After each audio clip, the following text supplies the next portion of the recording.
Halo guys, balik lagi dengan Efek Movie. Akhir dari part ketiga memberitahukan kalau rencana membuat ketiga anak dari Hakso menjalani kewajiban sebagai penduduk Korea berhasil. Jadi sekarang tinggal giliran untuk menjatuhkan Hakso dari kursi pemilihan presiden.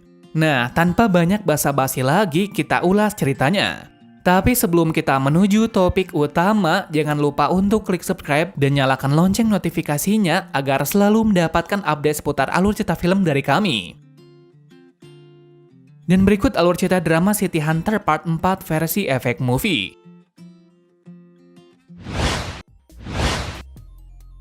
Bagian keempat ini dibuka dari memperlihatkan Lee yang sangat marah perihal tindakan dari Lee Soo yang tidak sesuai perintahnya. Malah akibatnya bukannya membuat nama dari Hakso memburuk, malah dia mendapatkan banyak dukungan. Lee Soo menjawab bahwa itu adalah permulaan saja, lantaran rencana sebenarnya adalah menjatuhkan ketika pemilihan itu berlangsung. Hari berlanjut ketika hari pemilihan itu tiba. Lucy dan Sijon akan bersiap akan mengungkap keburukan dari Hakso di depan publik. Caranya yaitu Sijon akan bertugas untuk masuk ke sebuah ruangan untuk menyadap dan memasukkan sebuah bukti keburukan dari Hakso. Sedangkan Lee Soo sendiri akan menyelinap ke dalam untuk menculik Hakso setelah Sijon berhasil menyelesaikan misinya. Kemudian setelah persiapan tersebut, mereka pun mulai bergerak sesuai tugas awal. Kita mulai dulu dari arah Sijon yang berpura-pura menjadi petugas untuk bisa masuk ke ruangan kendali. Nah, dengan pengalaman yang didapat dari Lee, dia bisa menyelesaikan tugas ini. Walau diketahui ia sempat ketahuan namun berhasil kabur dari kejaran petugas. Setelah rencana ini berhasil, giliran dari Lee Soo untuk bergerak dan menuju ke ruangan dari Hakso untuk menculiknya. Tentu karena dia adalah anggota dewan, pintu tersebut dijaga ketat oleh beberapa petugas. Namun dengan kemampuannya tersebut dia bisa mengalahkan dan kemudian menculik Hakso dan membawanya pergi. Sayang sebelum benar-benar pergi, dia dihentikan oleh Nana yang bertugas untuk menjaga Hakso. Dalam keadaan ini Lee Soo sesegera pergi. Naasnya Nana menembaknya dan membuatnya terluka parah. Akhirnya dengan hal ini, ia tidak bisa membawa Hakso pergi bersamanya, dikarenakan kondisinya benar-benar parah dan memungkinkan kabur sendirian. Lalu setelah rencana ini gagal, Lee Soo langsung menuju ke tempat Seha untuk mengobati dirinya, mengingat di tempat itu banyak obat penahan rasa sakit. Sayang karena kecerobohannya tersebut, ia tidak menduga kalau Seha datang. Alhasil, akhirnya identitasnya terbongkar. Namun di sini Seha tidak melaporkan kepada polisi karena ia tahu Lee Soo melakukan semua ini bukan berniat jahat dikarenakan dia adalah City Hunter yang mengungkap kejahatan anggota dewan. Alhasil akhirnya Seha melakukan apa yang dia bisa walau menggunakan obat-obatan bukan untuk manusia.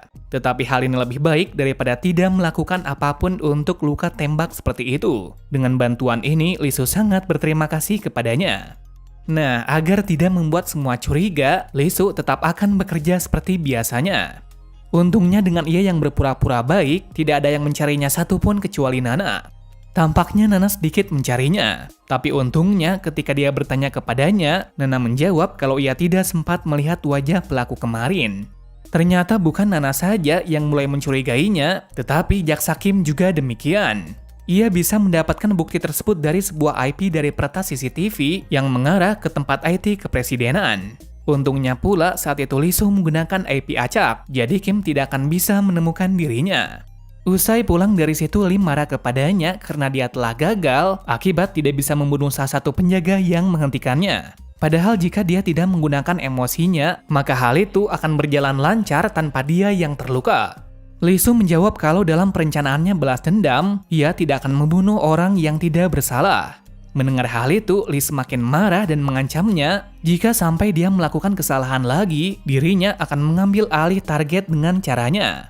Mendengar hal ini, Lee Soo pun berpikir untuk membuat Nana dipindahkan tugas agar tidak menjadi pengawal dari Hakso. Cara yang ia lakukan adalah membuat dia diare agar tidak bisa bertugas. Sayang rencana ini gagal ketika yang meminum obat tersebut adalah rekan dari Nana. Akan hal ini membuat Lee Soo kebingungan apa cara agar membuat dia menjauh dari tugas tersebut. Tapi tak disangka, tiba-tiba atasan membuat Nana masuk ke dalam masa percobaan ketika dia lalai dalam menjalankan tugas untuk menjaga Mona. Akan hal ini membuat dia lega, karena hal ini dia bisa menjauh dari tugas tersebut.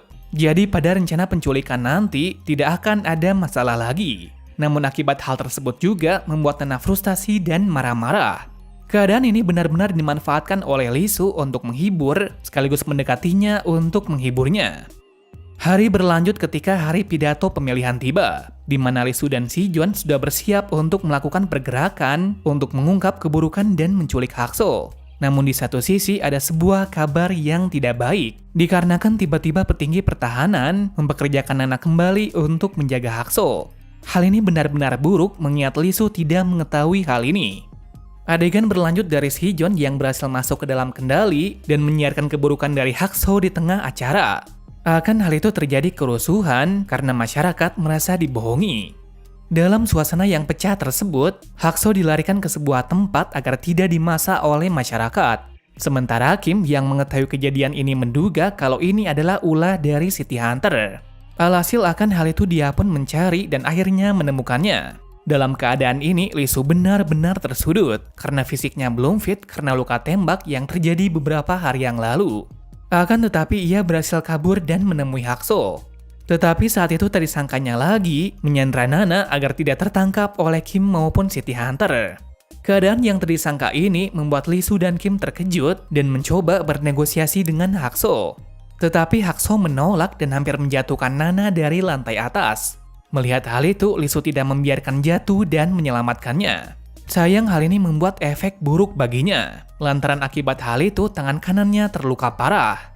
Meski dalam keadaan seperti ini, dia tetap akan mengejar Hak-soo, yang ternyata Hak-soo telah ditangkap oleh Lee yang bersiaga di luar. Dengan tertangkapnya Hak-soo, mereka bergegas membawanya ke sebuah tempat di gedung tua. Di sana Lee menanyai Hak-soo siapa saja kelima anggota selain dirinya dan Wan. Saat itu dia yang terancam pun memberitahu kalau satu orang anggota Dewan Pendidikan yang bernama Jeon-suk. Namun ketika menanyainya lagi, tiba-tiba polisi datang dan menggerebek tempat ini. Tetapi hal ini tidak membuat Lee gentar dan tetap akan menanyainya mengenai kejadian 28 tahun yang lalu. Tetapi dalam percakapan tersebut, tiba-tiba Lee Soo melemparkan sebuah bom penidur agar Lee tidak membunuh Hak-soo. Kemudian dengan hal ini Lee Soo mengambil alih Hak-soo dan akan mengatakannya ke kejaksaan sama seperti Wan. Akan hal ini rencana pun berhasil dan tertangkaplah Hak-soo. Sedangkan dalam sisi dari Lee Soo sangat marah akan kejadian ini dan mengancamnya dengan menghajar Si-jeon agar tidak menentangnya lagi. Mendapati hal tersebut, dia bergegas ke sana untuk menyelamatkannya.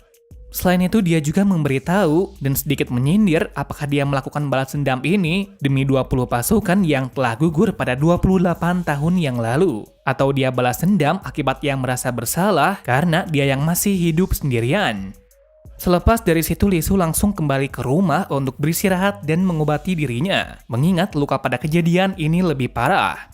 Si-jeon yang merasa khawatir pun sampai meminta Soe ke sini untuk mengobatinya agar Lee Soo tidak bertambah parah. Di satu sisi akibat kejadian kemarin, Nana ditanya apakah dia mengetahui City Hunter. Tampaknya saat itu Nana laporan tidak tahu, padahal sebenarnya ia tahu kalau City Hunter adalah Lee Soo. Meski begitu, dia belum yakin sepenuhnya. Adegan beralih kembali ke arah dari Lee Soo yang sangat khawatir akan keadaan dari Nana. Saking khawatirnya, malam-malam dia pergi ke sana hanya untuk melihat kondisinya. Namun tujuan dia ke sini bukan hanya itu saja. Ia juga memberitahu dengan halus kalau dirinya adalah City Hunter dengan cara meninggalkan sebuah baju City Hunter. Tujuan dia melakukan hal ini untuk memperingati Nana kalau dirinya adalah City Hunter. Scene berpindah dari Nana yang mendapatkan amanah dari atasan karena tidak becus melakukan tugasnya. Yang mana hukuman yang diterima olehnya adalah diliburkan selama beberapa bulan sampai petinggi memanggilnya kembali. Dalam masa senggang ini Kim mulai mencari tahu apakah Lee Soo adalah City Hunter. Nah, untuk mencari tahu hal ini, dia akan menemui Nana dan bertanya akan hal ini. Tetapi dia tidak mendapat apa-apa dari Nana. Alhasil, ia berniat akan mencari sampel dari Lee Soo dan mencocokkan dengan darah dari City Hunter. Sementara di sisi lain, Lee Soo dikejutkan dengan Lee yang berada di rumah dari Nana. Tujuan dari Lee kesini adalah untuk mengancam Lee Soo. Jika dia menentang dan tidak melakukan sesuai perintah, maka ia bisa membunuh gadis tersebut. Mengetahui hal ini, Lee Soo seketika terdiam dan mulai berpikir lebih baik menjauh darinya daripada dia dalam bahaya akan tindakannya tersebut. Kemudian akan ancaman tersebut, Lee Soo mempercepat untuk menemukan keberadaan dari Jeon-suk. Diketahui kalau Jeon-suk sekarang berada di luar negeri, jadi dia akan berniat menunggu sembari mencari keburukan darinya. Nah, sembari hal tersebut, dia akan pergi dari rumah Nana dan segera menjauh darinya. Namun sebelum dia menjauh, dia akan menemui untuk terakhir kalinya.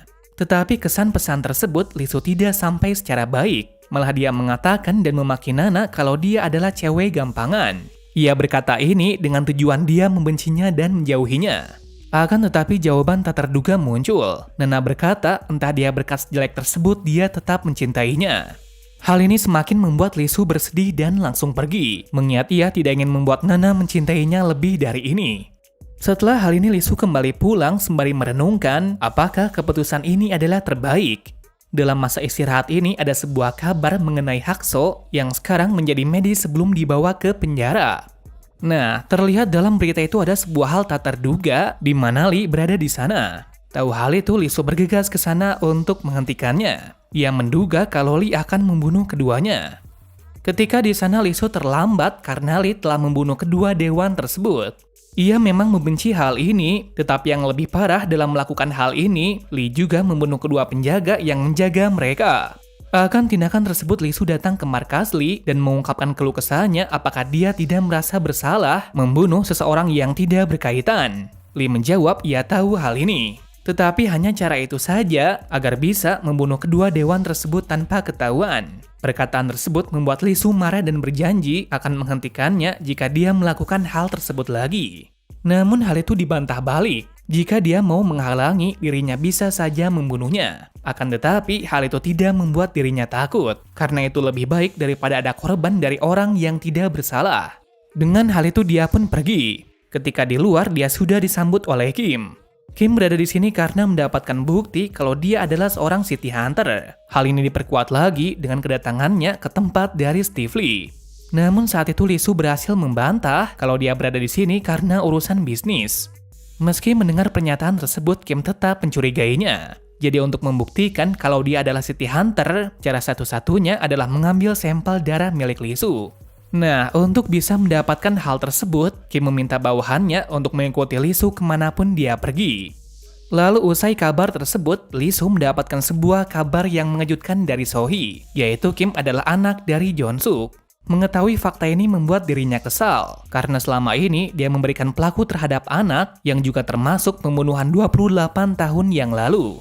Namun ia sedikit lega, karena ternyata hubungan dari Kim dan ayahnya sangat buruk.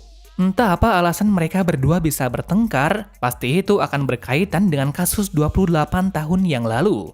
Nah, untuk mencari tahu keburukan dari Jeon-suk, Lee Soo akan menemui Nana. Mengingat ada kabar kalau orang tua darinya telah mati akibat kecelakaan dengan Jeon-suk. Nah, meski ia sangat berat untuk bertanya hal ini, Lee Soo tetap akan melakukannya. Kemudian Nana menjawab dan menceritakan kejadian di masa lalu, bahwa dahulu orang tuanya ditabrak oleh seseorang. Namun hanya satu hari kasus tersebut berbalik, ketika saksi yang bernama Baemondok bersaksi kalau yang menabrak adalah orang tua dari Nana. Tentu hal ini membuat Nana sedih, karena tidak mungkin ayahnya mabuk dan tak sengaja menabrak. Jadi ia menduga kalau Baemondok bersaksi palsu. Dahulu setelah menerima ketidakadilan tersebut, Nana mencari tahu kebenaran tersebut dengan mencari Baemondok. Sayang upaya yang dilakukan gagal karena tidak ada informasi mengenainya. Namun beberapa hari ini dia tak sengaja melihat dia di tempat karaoke. Tak lain Baemondok adalah Si Jeon. Mengetahui hal ini Lee Soo bergegas pulang dan menanyakan kenapa dia berbohong atas kematian dari orang tua Nana. Si Jeon menjawab bahwa dahulu satu hari setelah kecelakaan tersebut, Jeon-suk menemuinya dan mengancamnya jika dia tidak bersaksi kebenaran maka ia bisa membuat alibi dan kemudian menjeratnya ke hukum. Tentu mendengar ancaman tersebut Si Jeon tidak bisa apa-apa dan menurut. Akan hal itu, akhirnya dia berbohong akan kejadian silam tersebut. Oleh sebab itu, selama ini dia meminta Lee Soo untuk menjaganya karena ia merasa khawatir akan kondisi dari Nana. Nah, setelah mengatakan hal tersebut, Si Jeon berkata ketika Lee Soo berhasil menangkap dan memenjarakan Jeon-suk, maka ia akan menyerahkan diri atas kesalahannya tersebut. Mendengar hal ini Lee Soo tidak marah, karena orang yang salah dan tidak berperi kemanusiaan adalah Jeon-suk sendiri. Scene berpindah dari Nana yang mendapatkan kabar baik lagi, bahwa atasan mulai mempekerjakan dirinya. Namun untuk sekarang dia belum diperbolehkan untuk menjaga VIP lagi, melainkan kerjanya akan berfokus untuk menjaga Mona saja. Hal ini membuat ia senang dikarenakan ia bisa dekat lagi dengan Lee Soo. Mengetahui hal ini, Lee Soo membuat cara agar Nana membencinya. Namun semakin dirinya menjauh, malah Nana mencintainya. Nana menjawab meski dia tidak mencintainya, ia tetap akan menyukainya, lantaran ini adalah haknya. Sembari hal ini, dia juga memberikan sebuah foto yang tertinggal di rumahnya. Dari sini kita bisa menyimpulkan kalau Nana telah mengetahui siapa ibu dari Lee Soo, yaitu Bibi Kyung-hee. Beberapa hari setelah itu Nana mendapatkan kabar kalau Bibi Kyung-hee dibawa ke rumah sakit dan mengidap penyakit leukemia. Tahu hal ini, Nana segera memberitahu Lee Soo akan berita ini. Awalnya Lee Soo menerimanya saja, kenapa ia harus membantu orang yang menelantarkannya. Namun karena Lee Soo orang tidak tegaan pun pergi ke sana dan melihat keadaannya. Kata dokter, ibunya membutuhkan sebuah donor sumsum tulang belakang dari keluarganya. Mendengar hal ini, mau tidak mau Lee Soo akan mendonorkan darahnya. Namun hal itu dihentikan oleh Lee, dikarenakan jika sampai melakukan hal itu, rencana ini akan gagal. Hal itu didasari jika sampai sampel darah dari Lee terdaftar di rumah sakit, maka identitasnya akan terbongkar. Kita akhiri dulu sampai di sini. Berikutnya akan menjadi semakin menarik ketika Jaksa Kim juga berniat mengambil sampel tersebut demi membuktikan apakah Lee Soo adalah City Hunter. So, jika kalian masih penasaran dengan cerita kelanjutannya, tunggu saja di part kelima. Terima kasih sudah menonton video ini dan sampai jumpa di video selanjutnya.